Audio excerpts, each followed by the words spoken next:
Hello guys, welcome to the review of the movie Saindhav acted by Venkatesh గారు, ఆర్య గారు and శ్రద్ధ గారు. రివ్యూలోకి వెళ్ళే ముందు ఒక విషయం ప్రకారం మన ఛానల్ని సబ్స్క్రైబ్ చేసుకోకపోతే ఇప్పుడే సబ్స్క్రైబ్ చేసుకోండి. పక్కన బెల్ ఐకాన్ ఆల్లో పెట్టుకోండి. నా ఫర్దర్ వీడియోస్ మిస్ అవ్వకుండా చూడొచ్చు. చాలామంది చూస్తున్నారు కానీ సబ్స్క్రైబ్ చేసుకోవట్లేదు. So please try to subscribe, click the bell icon also. Hello everyone, వీడియోని స్కిప్ చేయకండి. మీరు ఉన్న చోట నుంచే మనీని సంపాదించాలనుకుంటున్నారా? అయితే మీకు ఖచ్చితంగా కావాల్సింది 1xBet. ఈ కంపెనీ గురించి సింపుల్గా చెప్పాలంటే ఇది ఒక ఇంటర్నేషనల్ లైసెన్స్ కలిగి ఉన్న కంపెనీ. ఆ ఒక్కటి చాలు మీరు ఈ కంపెనీని ఈజీగా ట్రస్ట్ చేయడానికి. అయితే ఇందులో మనీని ఎలా సంపాదించాలో తెలుసా? కేవలం కొంతమందే గెలుస్తూ ఉంటారు, కొంతమంది ఎందుకు ఓడిపోతూ ఉంటారో తెలుసా? బేసిక్గా మొదటిసారి మనం ఓడిపోయినప్పుడు అన్లక్కీ అనుకొని ఆపేస్తూ ఉంటాం. బట్ అలా ఆపేయకుండా మళ్ళీ ప్రయత్నిస్తూ వచ్చినట్టయితే మనం దీంట్లో పెద్ద పెద్ద అమౌంట్స్ని గెలుచుకునే అవకాశం ఉంటుంది. ఇది ఒక సింపుల్ లాజిక్ అంతే. సో ఇంకేమాత్రం ఆలస్యం చేయకుండా నేను కామెంట్ సెక్షన్లో ఇచ్చిన ఈ 1x తాలూకు లింక్ మీద క్లిక్ చేసి ఇప్పుడే దీంట్లో అకౌంట్ ఓపెన్ చేసుకోండి. ఫస్ట్ టైం అమౌంట్ని డిపాజిట్ చేసేటప్పుడు మన ప్రోమో కోడ్ అయిన మహిదర్7ని కనుక ఎంటర్ చేసినట్టయితే మీకు వెల్కమ్ బోనస్గా 42,000 రూపీస్ వరకు వచ్చే అవకాశం అయితే ఉంటుంది. సో ఇంకేమాత్రం ఆలస్యం చేయకుండా కామెంట్ సెక్షన్లో లింక్ మీద క్లిక్ చేసి అకౌంట్ ఓపెన్ చేసుకొని మన ప్రోమో కోడ్ ఎంటర్ చేసి వెల్కమ్ బోనస్ గెలుచుకోండి అండ్ మనీని విన్ చేయడం స్టార్ట్ చేయండి. అండ్ ఇంకా సైంధవ్ మూవీ గురించి చెప్పాలంటే మూవీ అయితే ఓకే, డీసెంట్లీ గుడ్. అంటే బేసిక్గా వెంకటేష్ గారి ఫ్యాన్స్కి ఇది ఒక ఐ ఫీస్ట్ మూవీ అని చెప్పొచ్చు. ఎందుకంటే వెంకటేష్ గారి ప్రెజెన్స్ మూవీలో చాలా అంటే చాలా బాగుంది. బేసిక్గా ఆయన లుక్స్ పరంగా చాలా ప్రాపర్గా ఆయన చూపించడం జరిగింది.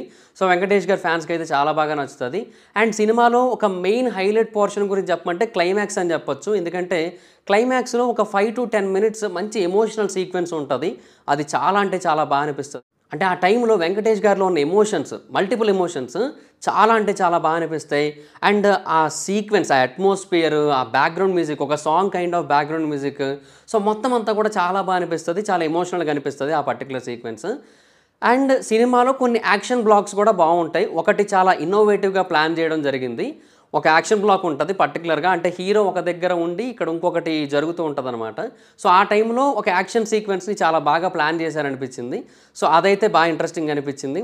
అండ్ ఆ తర్వాత స్టార్టింగ్లో కూడా ఒక యాక్షన్ సీక్వెన్స్ ఉంటుంది. ఆ టైంలో ఏంటంటే మనకి 2 యాక్షన్ సీక్వెన్సెస్ని సైమల్టేనియస్గా చూపించడం జరుగుతుంది.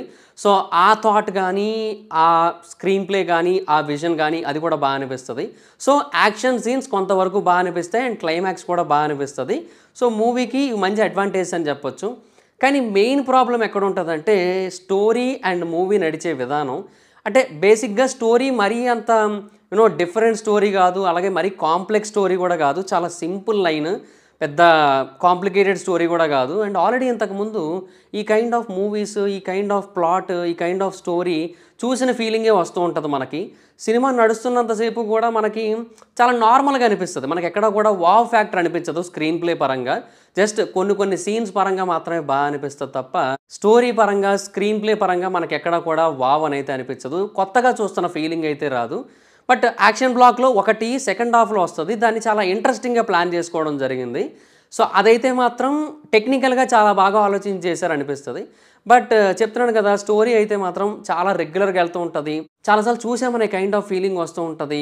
అంత ఇంట్రెస్టింగ్గా అనిపించదు. ఇన్ఫ్యాక్ట్ ఫస్ట్ హాఫ్లో కొంత బోరింగ్గా కూడా ఉంటుంది మూవీ. కొంచెం స్లోగా వెళ్తూ ఉంటుంది ఫస్ట్ హాఫ్.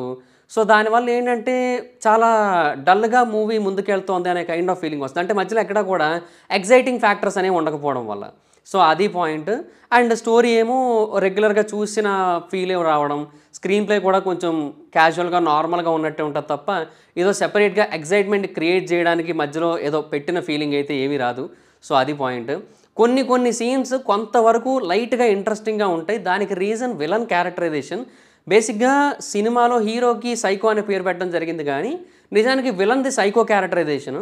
సో ఆ క్యారెక్టరైజేషన్ వల్ల కొన్ని సీన్స్ ఇంట్రెస్టింగ్గా అనిపిస్తాయి కానీ మిగతా పోర్షన్స్లో మళ్ళీ అది కూడా చాలా నార్మల్గా, చాలా ఫ్లాట్గా, చాలా క్యాజువల్గా వెళ్తున్న ఫీలింగే వస్తూ ఉంటుంది. సో అది పాయింట్. సో దానివల్ల ఏంటంటే అంత ఇంట్రెస్టింగ్గా, అంత ఎగ్జైటింగ్గా, అంత అద్భుతంగా అయితే అనిపించదు మూవీ. సో జస్ట్ అలా వెళ్తూ ఉంటుంది. మధ్యలో 1-2 సీన్స్ యాక్షన్ బ్లాక్స్ బాగుంటాయి అండ్ క్లైమాక్స్లో ఎమోషనల్ సీన్ అయితే బాగుంటుంది. ఒక 5 to 10 minutes ఉంటుంది ఆ సీక్వెన్స్, అదైతే బాగా అనిపిస్తుంది. సో అది పాయింట్. బేసిక్గా ఇంకొక ప్రాబ్లం ఏంటంటే ఈ లాస్ట్లో ఉన్న ఎమోషనల్ కనెక్టివిటీ ఏదైతే ఉందో చాలా బాగా వస్తుంది అక్కడ. కానీ దానికి ముందు చాలా సీన్స్ ఉంటాయి, అవి ఎమోషనల్ సీన్స్లా కనబడతాయి కానీ ఎమోషనల్ కనెక్టివిటీ రాదు. సో అది వచ్చిన బాధ.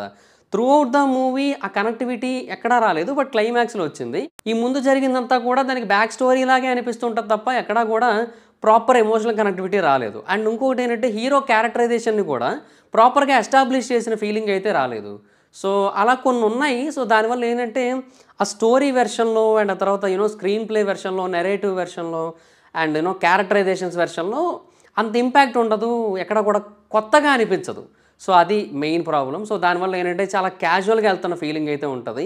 కొన్ని యాక్షన్ సీన్స్ బాగుండడం, ఆ క్లైమాక్స్‌లో ఎమోషనల్ సీన్ బాగుండడం వల్ల ఓకే. డీసెంట్‌లీ గుడ్ అనే కైండ్ ఆఫ్ ఫీలింగ్ అయితే వస్తది గానీ, మధ్యలో కొంతవరకు స్లోగా వెళ్తున్న ఫీలింగ్ అయితే వస్తది. అండ్ ఒక యాక్షన్ సీక్వెన్స్ ఉంటది. అంటే బేసిక్‌గా చెప్పాను కదా! స్టార్టింగ్‌లో ఒక 2 యాక్షన్ సీక్వెన్సెస్‌ని సైమల్టేనియస్‌గా చూపిస్తారని. సో, ఆ పర్టిక్యులర్ సీన్‌లో చాలా క్రూరత్వం ఉంటదనమాట. బేసిక్‌గా హింస చాలా ఎక్కువుంటది ఆ టైంలో. బేసిక్‌గా వెంకటేష్ గారికి ఫ్యామిలీ ఆడియన్స్ చాలా ఎక్కువ మంది ఉన్నారు కదా! సో, ఈ పర్టిక్యులర్ సీన్స్ ఫ్యామిలీ ఆడియన్స్‌కైతే కొంచెం ఇబ్బందికరంగా అనిపిస్తాయి. ఎందుకంటే చాలా హింసాత్మకంగా ఉంటాయి. సో, అది పాయింట్ అనమాట. సో, దానివల్ల ఏంటంటే అవి అంతగా కనెక్ట్ కావు. ఆ లాస్ట్‌లో వచ్చిన ఎమోషనల్ సీక్వెన్స్ అందరికీ నచ్చుతది. అదైతే క్లియర్. ఫ్యామిలీ ఆడియన్స్‌కి చాలా బాగా నచ్చుతది. కాకపోతే ఈ ముందు స్టోరీలో జరిగిన సీన్స్ అన్నీ కూడా అంత కనెక్టివిటీ అయితే ఏమి ఉండదు. సో, అది పాయింట్. సో, అంతగా అయితే ఏమి అనిపించలేదు. ఆ ఎమోషనల్ సీను, 1, 2 యాక్షన్ బ్లాక్స్ వీటి వల్ల ఓకే. డీసెంట్‌లీ గుడ్ అనే కైండ్ ఆఫ్ ఫీలింగ్ వచ్చింది తప్ప, నిజానికి చెప్పాలంటే మైనస్‌లు కూడా ఆల్మోస్ట్ ఈక్వల్‌గానే ఉన్నాయి సినిమాలో. సో, అది పాయింట్. సో, దానివల్ల ఓవరాల్‌గా మూవీ అయితే మాత్రం హై ఇంపాక్ట్ అయితే ఇవ్వదు. ఓకే. డీసెంట్‌లీ గుడ్ అది పాయింట్. అండ్ ఇంకా ఆర్టిస్టుల పర్ఫార్మెన్స్ విషయానికి వచ్చినట్టయితే మొత్తం అందరూ చాలా బాగా చేశారు. వెంకటేష్ గారైతే నెక్స్ట్ లెవెల్‌లో చేయడం జరిగింది. బేసిక్‌గా ఆ క్లైమాక్స్ సీక్వెన్స్‌లో ఆయనలో మల్టిపుల్ ఎమోషన్స్ ఉంటాయి. ఆ ఎమోషన్స్‌ని అసలు చాలా బాగా చూపిచ్చారు అసలు నెక్స్ట్ లెవెల్. బేసిక్‌గా వెంకటేష్ గారు ఎమోషన్స్‌తో మనల్ని గుండెల్లో పిండేస్తారు అది మనకు తెలిసిందే. సో, ఈ సినిమాలో కూడా అదే జరిగింది. ఆ క్లైమాక్స్ సీక్వెన్స్‌లో. మిగతా టైముల్లో ఎమోషనల్ సీన్స్ ఉంటాయి గానీ, ఆ కనెక్టివిటీ రాదు. అది పాయింట్. సినిమాలో కామెడీకి ట్రై చేశారు. బట్ ఆ కామెడీ అంతగా వర్కౌట్ కాలేదు. గెటప్ సీన్ అనే క్యారెక్టర్‌తో ఏదో ట్రై చేశారు. ఒక 2, 3 సీన్‌లు పెట్టి అది కూడా అంతేమీ ఇంపాక్ట్ ఇవ్వలేదు. విలన్ క్యారెక్టరైజేషన్ ఒకటి ఉంటదని చెప్పాను కదా! ఆ క్యారెక్టరైజేషన్‌తోనే ఇంకా అక్కడక్కడ ఫన్ జనరేట్ చేయడం జరిగిందనమాట. బేసిక్‌గా అదొక రకమైన క్యారెక్టర్. సో, ఆ క్యారెక్టర్ వల్ల ఇంకా అక్కడక్కడ లైట్‌గా పెద్ద ఎక్కువ కూడా కాదు. లైట్‌గా ఫన్ అయితే జనరేట్ చేయడం జరుగుతది. సో, అది పాయింట్. బట్ వెంకటేష్ గారి దగ్గర నుంచి అయితే మనకి ఫన్ లాంటిదైతే ఏముండదు. ఇది యాక్షన్ అండ్ ఎమోషన్ బేసిస్ మీద నడుస్తూ ఉంటది ఆయన వైపు నుంచి. అండ్ ఇంకా హీరోయిన్ శ్రద్ధ గారికి పెద్ద ఇంపార్టెన్స్ అయితే ఏం కాదు. ఉన్నంత వరకు ఉంటారు. ఓకే అంతే. ఆవిడ మరీ ఇంపాక్ట్‌ఫుల్ రోల్ అయితే కాదు ఆవిడది. అండ్ ఆ తర్వాత ఆర్య గారిది కూడా అంతే. ఆయన కూడా చాలా తక్కువ సీన్‌లో కనబడతారు. అండ్ ఉన్నంత వరకు ఓకే. ఓకే అంతే. ఆయనకు కూడా మరీ ఎక్స్ట్రార్డినరీ స్క్రీన్ ప్రెజెన్స్ అయితే ఏమీ లేదు. ఉన్నంత వరకు ఓకే. ఆయన ఇంపాక్ట్ కూడా మరీ ఎక్కువ ఉండదు. సో, అది పాయింట్. అండ్ ఇంకా విలన్ క్యారెక్టర్ చేసిన పర్సన్ బాగా చేశారు. అండ్ ఇంకా కొంతమంది ఉన్నారు పక్కన విలన్స్ కింద సపోర్టింగ్ రోల్స్ కింద అట్లా చేయడం జరిగింది. వాళ్ళు ఓకే. ఓకే. ఇంకా వాళ్ళకి ఇచ్చిన దాని మేరకు వాళ్ళైతే చేయడం జరిగింది. సో, ఆర్టిస్టులు అయితే బాగానే చేశారు. అదైతే క్లియర్. అండ్ ఇంకా డైరెక్షన్ విషయానికి వచ్చినట్టయితే డైరెక్టర్ మేబీ ఇన్నోవేటివ్‌గా థింక్ చేయడం అనేది యాక్షన్ సీన్స్ మీద ఫోకస్ చేసినట్టున్నారు. బట్ స్టోరీ విషయంలో అది కొంచెం ఆ ఇన్నోవేటివ్‌నెస్ అనేది కనిపించలేదు. ఎందుకంటే అది రెగ్యులర్ ప్యాటర్న్‌లోనే వెళ్తున్న ఫీలింగ్ అయితే వచ్చింది. స్టోరీ అండ్ స్క్రీన్ ప్లే విషయంలో. సో, ఆ పాయింట్‌లో మేబీ మిస్‌ఫైర్ అయ్యింది. అది పాయింట్. ఓకే. డైరెక్షన్ కూడా ఓకే. అండ్ ఇంకా సాంగ్స్ అండ్ బీజీఎం విషయానికి వచ్చినట్టయితే సాంగ్స్ ఉన్నాయి. ఇనీషియల్‌గా ఫస్ట్ హాఫ్‌లో ఒక ఫస్ట్ 45 మినిట్స్‌లోనే మనకొక 2, 3 పాటలు వచ్చేసి 45 మినిట్స్ కూడా 30 మినిట్స్‌లోనే 2 పాటలు వచ్చేస్తాయి. సో, అవి అంతేం అనిపించదు. ఓకే. ఓకే. మనకు జస్ట్ ఏంటంటే ఒక కనెక్టివిటీ ఇవ్వడం కోసం ఒక పాట పెట్టారు. ఇంకో పాటని క్యాజువల్‌గా పెట్టారు అంతే. అసలు బేసిక్‌గా ఇంట్రడక్షన్ సాంగ్ అనవసరం. అది ఎందుకో పెట్టారు మొత్తానికి. తాగిన దగ్గర ఒక సాంగ్ ఉంటది. అది అనవసరం అసలు నన్నడిగితే. అది పెట్టారు ఎందుకో. సో, బట్ క్లైమాక్స్‌లో ఒక సాంగ్ లాంటి బీజీఎం వస్తదని చెప్పా కదా! అది చాలా బా అనిపిస్తది. చాలా బావుంటది. అండ్ ఇదే కాదు సినిమాలో చాలా చోట్ల మధ్య మధ్యలో బీజీఎం చాలా ఇంపాక్ట్ ఇస్తది. కొన్ని కొన్ని సీన్స్‌ని ఆ బీజీఎమే బాగా ఎలివేట్ చేస్తది. సో, బేసిక్‌గా వెంకటేష్ గారికి ఆ బీజీఎం అయితే బాగా సింక్ అయింది. బాగా కనెక్ట్ అయింది. పర్ఫెక్ట్‌గా అనిపిస్తది కూడా. సో, బీజీఎం పరంగా కూడా వర్క్ అయితే బావుంది. బట్ సాంగ్స్ అయితే మాత్రం అంతగా అయితే ఏమి అనిపించలేదు. బీజీఎం అయితే మాత్రం గుడ్ అని చెప్పొచ్చు. అండ్ ఇంకా సినిమాటోగ్రఫీ ఓకే. డీసెంట్ బానే ఉంది. మాక్సిమం డ్రోన్ షాట్స్ ఎక్కువ ట్రై చేశారు. ఎస్పెషల్లీ కొన్ని లొకేషన్స్ చాలా బాగా పిక్ చేసుకోవడం జరిగింది. అది కూడా బానే ఉంది గానీ, లొకేషన్స్‌కి తగ్గట్టుగా ప్రాపర్ ఇంపాక్ట్‌ఫుల్ స్టోరీ అయితే లేదు. సో, అది వచ్చిన ప్రాబ్లమ్. సో, అది గైస్ సిట్యుయేషన్. So, okay. ఓవరాల్‌గా movie and just decently good అనిపిస్తది. అండ్ ఈ మూవీకి జనరల్ మూవీ రేటింగ్స్ ప్రకారంగా నేనిచ్చే రేటింగ్ అయితే I will give 3.1 out of 5. ఇప్పుడు ప్రస్తుతానికైతే 3 సినిమాలు చూడడం జరిగింది కదా! అంటే 'హనుమాన్', 'గుంటూరు కారం' అండ్ 'సైంధవ్'. సో, ఇంకా ఈ మూడిటిని ఆర్డర్‌లో చూపించాలి అంటే ఆర్డర్ ప్రకారంగా ఫస్ట్ అయితే 'హనుమాన్', సెకండ్ 'సైంధవ్', థర్డ్ అయితే గుంటూరు కారం యాజ్ ఆఫ్ నౌ సిచ్యువేషన్ అయితే. అంటే సైంధవ్ కూడా చాలా వరకు ఫ్లాస్ ఉన్నాయి. But little bit better than Guntur కారం. సో ఆ కైండ్ ఆఫ్ సిచ్యువేషన్ అయితే ఉంది. Hanuman is very very good. So అది సిచ్యువేషన్. సో ఇది ప్రస్తుతానికి ఉన్న ఆర్డర్. అండ్ రేపు నాసామరంగా ఉంది. అది కూడా చూసిన తర్వాత ఫైనల్గా ఒక క్లారిటీ వస్తుంది ఏంటి ఆర్డర్ ఏంటి అనేది ఈ సంక్రాంతి సినిమాల లిస్ట్లో. సో అది పాయింట్ గైస్.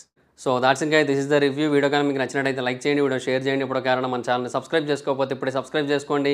పక్కన బెల్ ఐకాన్ ఆల్లో పెట్టుకోండి. నా ఫర్దర్ వీడియోస్ మిస్ అవ్వకుండా చూడొచ్చు. చాలా మంది చూస్తున్నారు కానీ సబ్స్క్రైబ్ చేసుకోవట్లేదు. So please try to subscribe, click the bell icon also. నా ఇన్స్టాగ్రామ్ ఐడి జబర్దస్త్ మైత్రం, అక్కడ కూడా వచ్చినట్టు ఫాలో అవ్వచ్చు. Thank you so much guys. Baba meet next video. By by.